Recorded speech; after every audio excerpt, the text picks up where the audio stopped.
भारतीय राज्यघटनेतील मार्गदर्शक तत्त्वे, ज्याला आपण नीतिनिर्देशक तत्त्वे म्हणतो किंवा त्यालाच इंग्रजीमध्ये डिरेक्टिव्ह प्रिन्सिपल असे म्हणतो, हे भारतीय राज्यघटनेच्या कलम 36 ते 51 म्हणजेच आर्टिकल 36 to 51 यामध्ये देण्यात आलेले आहे आणि हा भाग 4 आहे राज्यघटनेचा।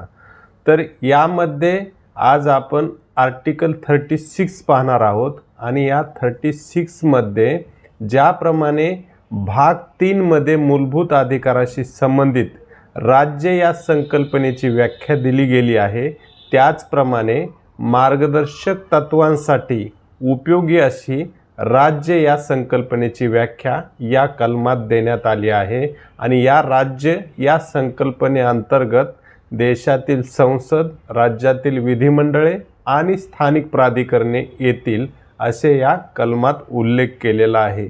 जर तुम्हाला हे कलम कळाले असेल तर नक्कीच लाईक करा। धन्यवाद।